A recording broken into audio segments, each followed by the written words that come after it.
Major League Baseball tonight, 252 ESPN Radio. Nationals Pirates, 7 p.m. Pre-game is going to start at 6:30 p.m. We're right in the midst of headlines. Sam Abeles is here, as always. I am here. This story, I know part of it is it's first day back from vacation, but when we were talking about the headlines before the show, I thought we'd breeze through that Hornet story. Right. And that the second story would be the meat of, we could probably carry that for 15 or 20 minutes. Yeah. I didn't realize we were so passionate about Tony Parker and Bismack Biyombo. But we are. And, the Hornets are worse today. We're passionate about how bad of a move we think that is. Yeah. I mean, just no clear direction. Just zero direction. It's like you have those moments. Do you remember when to keep it in the basketball realm, remember a couple of years ago when like the Knicks signed like Noah and Derrick Rose, and we were like, wow, that would have been great if you'd have done that 5 years ago. Yeah, right. That's what this move is, right? Like if the Hornets had traded for Parker and Biyombo 5 years ago, you'd have been like, whoa, My problem is they had Biyombo 5 years ago. They've seen this before. They know what he is. But that basically caused us to take the third story, which was tennis, and move it to the second headline and sort of fill that gap. And so now we're kind of circling our way back around. And so this is our next headline. By Dave McMenamin, ESPN.com. Tyronn Lue's cell phone buzzed for hours last Sunday evening after LeBron James announced that he would be leaving the Cleveland Cavaliers to join his third NBA team, the Los Angeles Lakers. Among the names that popped up on Lue's caller ID was Luke Walton, the Lakers head coach. The pair spoke briefly and agreed to meet in Las Vegas during the NBA Summer League. The dinner plans involving Lue, Walton, and Brian Shaw were earlier reported by the LA Times. After juggling schedules, the trio settled down for breakfast on Monday. Yeah, I don't know where to start with this. I start with Luke Walton, who, one would think had a pretty challenging job last year. A Lakers team that was understaffed and a fan base that was really hungry for success. Some young players, blah, blah, blah. But now he's got LeBron James, best player in the league. And let's be honest, this guy's been rough on coaches. Many people have the opinion, or of the opinion, that LeBron James is the actual coach when he's coaching a team. People thought Spoelstra can't be doing this. This is pretty much LeBron James' team. Lue can't be doing this, right? Nobody thought Lue was doing it. And right. So disrespectful. The first thing I thought about with if I'm Lue, when he heard this news, like there had to be like this feeling inside of him, right?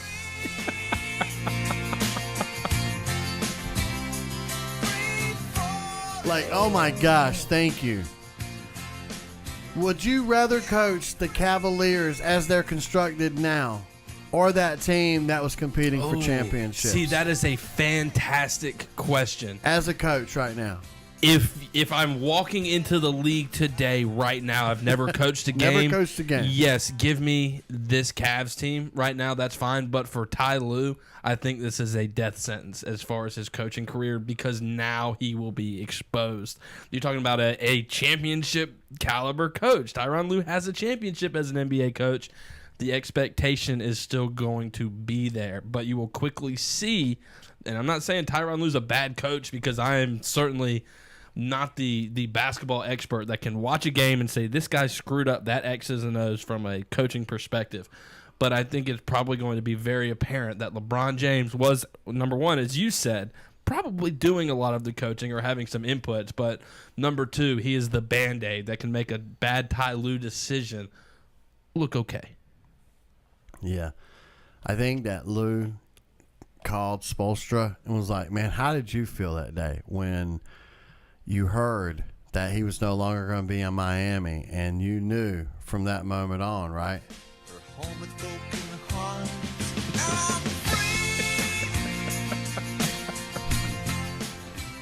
And if you're Luke Walton, That's who I feel bad for in all of this. I mean, it's not just LeBron James, man. He's now got Lance Stevenson, who's a head case. Rondo is crazy. Rondo may be crazier than all of them. Rick Carlisle is the only NBA coach who, and Rick Carlisle is a massively respected coach, but even he could not deal with Rajon Rondo. So now and listen, this is not official. This is just us speculating because we're back doing the show. I'm glad to be back doing the show and wildly speculating. Yes, let's do I that. miss wildly speculating. Carmelo's going to be on this team. Carmelo is 100% Can we not just team. add him to the team right now and just think, man, Luke Walton, now you've got that to add to? Because Carmelo's also not a guy easy to get along with, right? When you think of Carmelo, you think coachable guy who gets along with coaches. No, this Carmelo is the guy that, despite being, legitimately probably not even side of like the top 200 best players in the NBA this past season, is a guy who is refusing to accept a bench role. That's the problem with Carmelo now. It's Carmelo is going to come to this team and then say, okay, where is my slot in the starting rotation? And I don't think LeBron James is going to be the guy to tell him no. It's going to have to be Luke Walton. And I guess that's the thing that, and look, I'm never going to say that this was not a smart move by the Lakers to go out and get LeBron James. But if I'm Luke Walton and I feel like I am this hot young name in coaching, he had that success with Golden State while Steve Kerr was sidelined. And, obviously that is what it is. You and I could probably step in and coach that Warriors team and be pretty darn successful. Yeah. But Luke Walton's done a decent job in grooming this young talent that LA has, and they took steps forward this year. Luke Walton, by all accounts, is an excellent young head basketball coach. But then when you have a rising star sitting on your bench in Luke Walton, what are the moves that Magic Johnson does for him? How difficult does Magic Johnson make his life when he says, okay, this season you're going to deal with LeVar Ball, and then to snowball on top of that, I'm going to add LeBron James, and then Stevenson, and then Rajon Rondo, and then potentially Carmelo Anthony. You're asking a young coach to balance an awful lot. If he survives, quick question, if Luke Walton survives the entire year having not been fired, and the Lakers finish above 500, does all of the and the team is constructed as it is now? The answer is yes. He's coach of the year, right? 100%. You know exactly what I'm asking, to be. Right? Yeah, he has to be. I don't know. It's such a balancing act.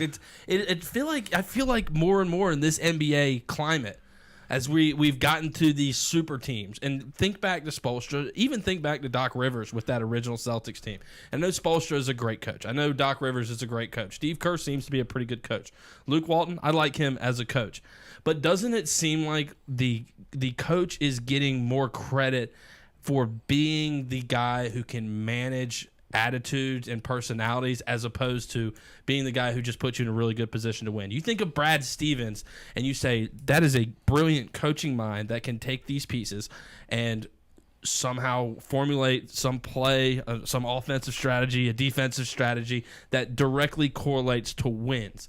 You see that with the Boston Celtics. You don't necessarily, while Boston has great players, you look at the Celtics and you say, wow, Brad Stevens is really coaching these guys in a way that's getting the maximum potential out of them. I don't really watch Steve Kerr and say Steve Kerr has found a way to coach these guys to their maximum potential. The players are good enough to get there on their own. What's brilliant about Steve Kerr's coaching ability is the way he balances them and makes 5 All-Stars all feel important. That's what Doc Rivers did for that original Celtics team. That's what Spoelstra did. That's what Luke Walton's going to have to do.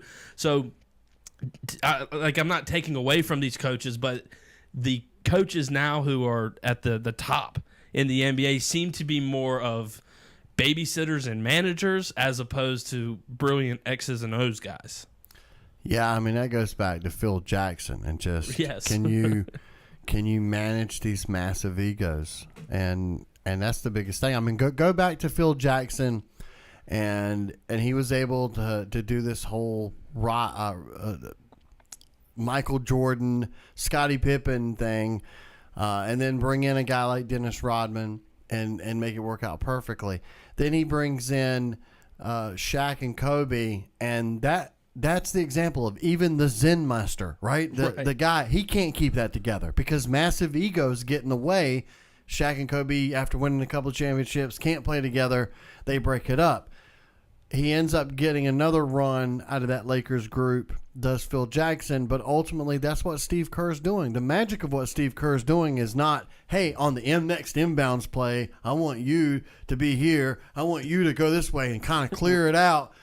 That's not what it is he's getting arguably Durant and Curry. You could have argued, Sam and I could have argued an entire show about who deserved the NBA Finals MVP between the two, and I don't think they really gave it to the right guy. Maybe they did, maybe they didn't. But the bottom line is that's not even an issue, at least as far as we know. And that, to me, is Steve Kerr's job, getting those guys to play together and not having their egos get in the way because because one of them is not the man, they're the team instead of the collective group and the success of the team is outweighing the needs of the ego that needs to be fulfilled. So to get back to this, because I'm affectionately going to keep referring to this as the Breakfast Club, this meeting that was Luke Walton, Ty Lue, and who was it? Shaw? Brian Shaw was the other guy who also, I guess, spent some time coaching LeBron at some point. Sure. Or at least is friendly with Luke Walton and Ty Lue. Support group.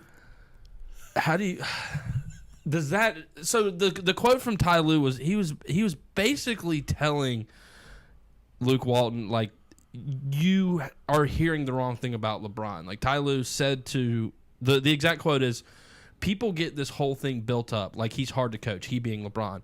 It's not. LeBron's not the problem. It's the outside tension that's the problem. Do you believe that at all? And I know we're not saying Ty Lue's a liar, but Ty Lue is essentially coming to the defense of LeBron James, where a player who the narrative is often, as you said, coach killer. Like, this guy's hard to coach. He tries to be the alpha in the huddle, and that's oftentimes the job of the coach. Do you think Ty Lue is right? Maybe we are just giving Bron sort of a bad rap.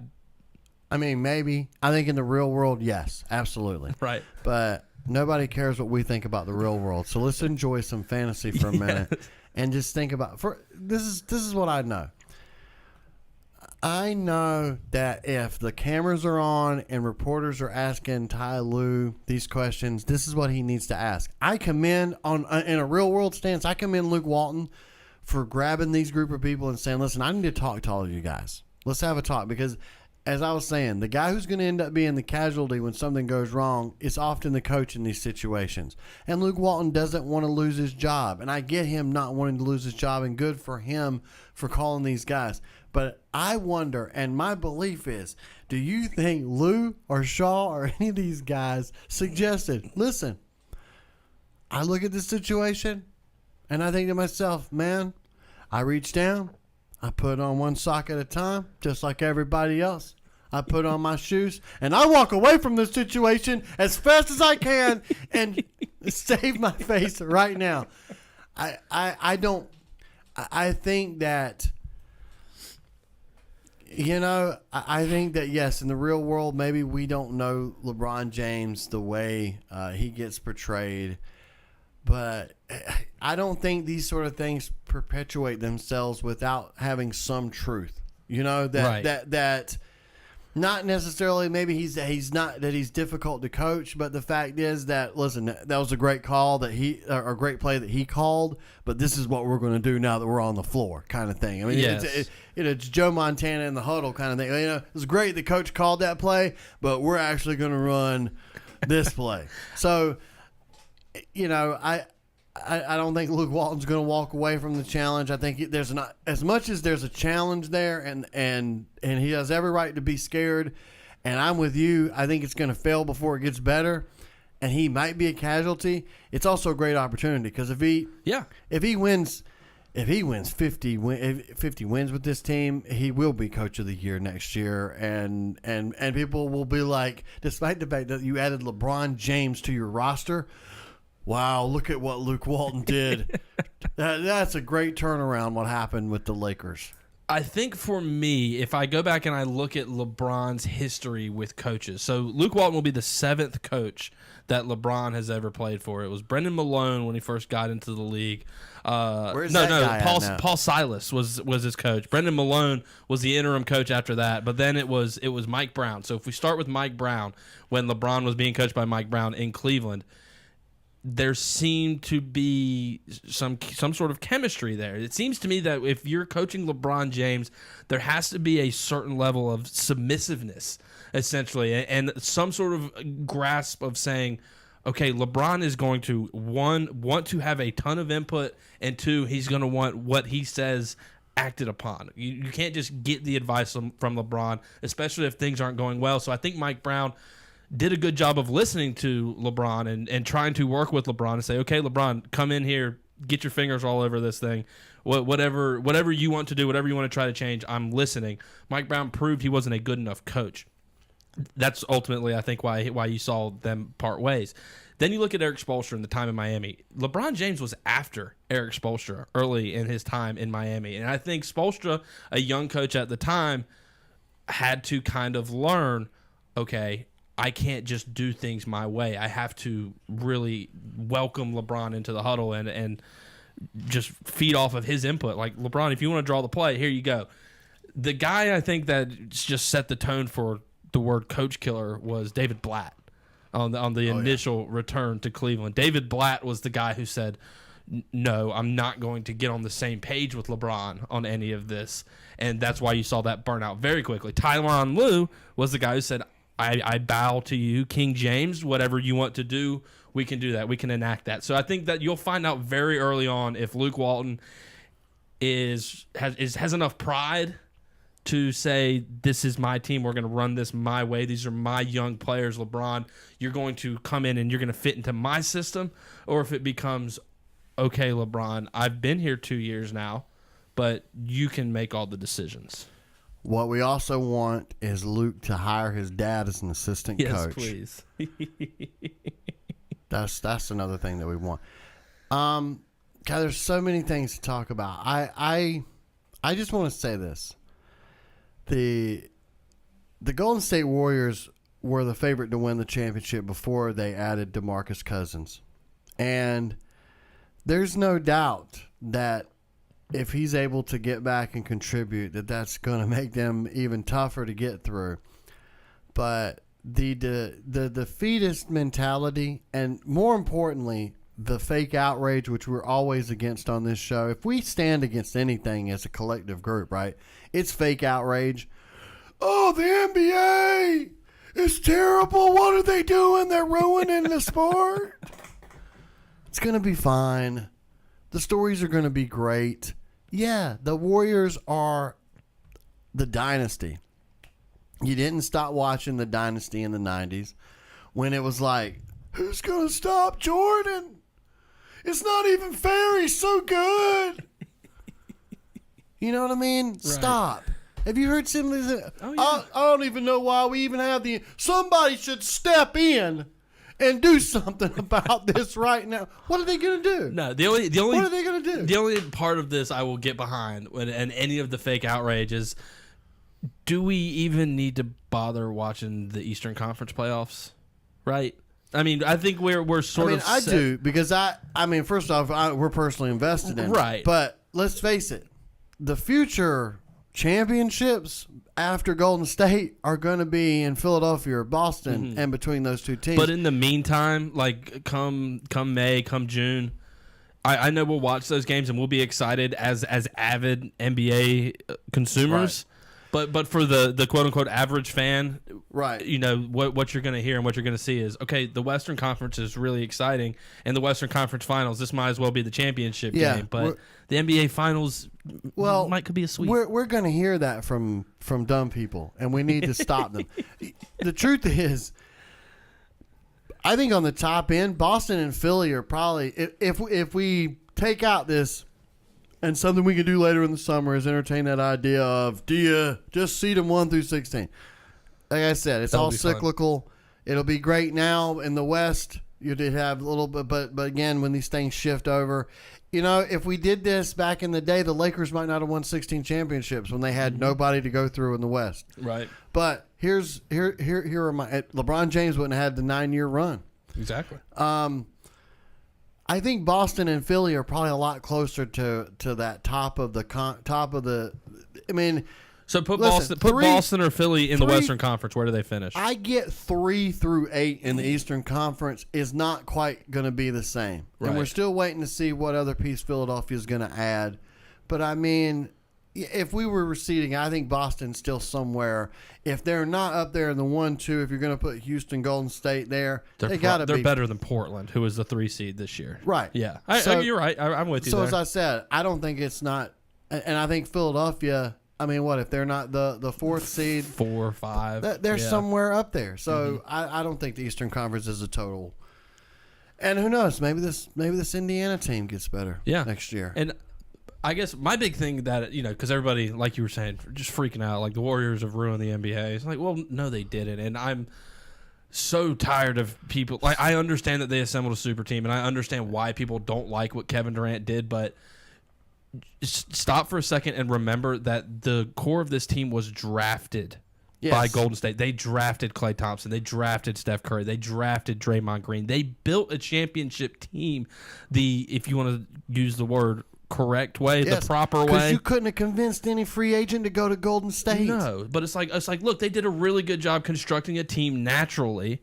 And then they did what every other team does. They go and they pursued the free agent market to get better. Everyone says, well, they brought in 5 All-Stars to just stop LeBron James. No, they didn't. They raised 3 All-Stars, and then 1 decided to go there. And then Boogie Cousins, coming up on the age of 30, coming off of an Achilles injury, made a business decision to go play for less money to get a ring, because if he gets that ring, the next contract he's going to get, which won't be with Golden State, is going to be north of $20-25 million a year, which is not a number he would have sniffed anywhere else this offseason. Yeah. Yeah. I mean, look, we're still going to watch basketball. Golden State's going to win the championship, but you already knew that. So just enjoy a really good team. And I always say, too, oftentimes when they add the Boogie, sometimes that's when you jump the shark. Like something happens and you get, we got Boogie. Now it's all, they're not. I don't know what could happen. The story has to unfold. Steph Curry tears his ACL, and you're not talking about this team coasting to the championship anymore. Yeah, you're always one injury away from not being the team that you think you are. But so much NBA. So cross your fingers and pray time. for injuries. Right. No, don't do that. Yeah, I think we're all going to be fine. It's just like, remember last year, and I know we got to take a break. The Patriots went out and got Brandon Cooks. Right. They got Brandon Cooks. And it's over. And they added this guy in the defense. And what are we going to do? There's no way we're going to start. Gilmore. Who's going to throw on that defense? And I know it's apples to oranges, but Nick Foles torched that defense. Nick Foles torched that defense. You just never know. So Jason Tatum can do it too. Oh man, we're going to take a break. We'll come back. More of East Carolina Sports Show, and your ride home is coming up.